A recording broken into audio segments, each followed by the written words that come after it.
morning, fellow followers of Christ, and of course, good morning to those who are just curious. So instinctively, I think on some level, most normal people know that to be a Christian is to live in an alternative reality of sorts. You see it all the time when somebody says, "Oh, prayer healed me," or angels or demons have some control over our lives in some sort of way. And this reality can be so different from what many people who consider themselves mainstream is that a lot of them can look at it and consider it to be cult-like, with odd rules and traditions that many people don't fully understand. Because a lot of what they see is a group of people who regularly espouse views of hate and disdain for people, let's say just for people like the LGBTQ plus community, or people of color, or people from another country. And while this version of the alternative reality is what most people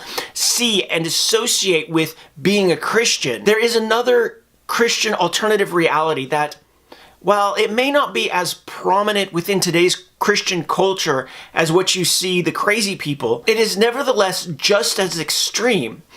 And it's an extremism which I have frankly fallen in love with, but I'll never be able to master. Let me explain a little bit. It's not the reality in which hate-filled people try to impose their views upon the LGBTQ plus community, on the poor, on the hopeless. It's reality in which one cannot impose that reality on other people, but has to live it out for themselves. It's also a reality that's found in the very same scripture that everybody has access to and that everybody can read. It's a reality of love, compassion, kindness, self-control, and understanding. And at first glance, it doesn't sound like trying to live out the teachings of Jesus and the apostles is really an alternative reality. Anyone who knows even just a little bit about Jesus and the apostles and the way of life that they taught isn't going to try to live out that way of life, even if they're just trying to do it in just a little tiny way. But as I have sought to become more of a Christian,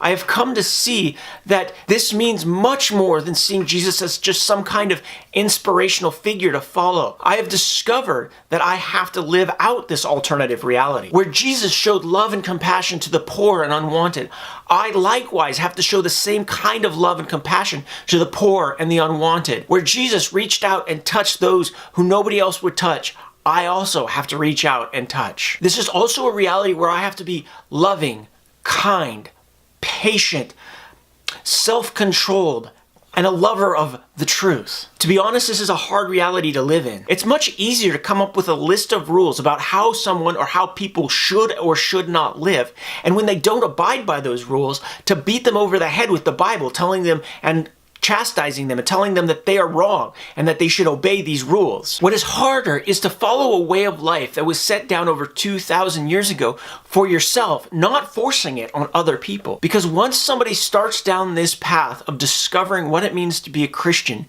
so many questions arise that don't really have an answer to it. Like, how am I to love a person begging on the street corner when more than likely in today's society, they're probably addicted to drugs or alcohol? But if I'm to act like Jesus Christ or act like how the apostles acted, I'm supposed to love them and care for them in some way. Or what does it look like to show patience and kindness?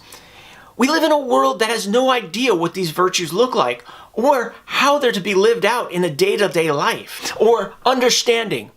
What does it mean to truly understand something? I see people on TV and in the news talk and talk, but don't bring a depth of understanding to the topic. They spend time arguing back and forth, and they don't want to come to an understanding about the topic or how to even solve it. There's so much more to this alternative reality than the few questions that I brought up. And while others try to force their twisted view of reality on others through doctrinal statements and through legislation, I'm under no obligation to force anybody into the reality that I follow. I'm free to follow after the Spirit of God in this new and different reality. Now, it's a reality that I don't quite understand, but based upon the teachings of Jesus Christ and His life and the teachings and the lives of the apostles, it is a reality worth, I think, pursuing. My name is David Patton. I publish videos most Fridays talking about my Christian faith and my journey through it. If you like this video, give it the old thumbs up. If you think it's awesome,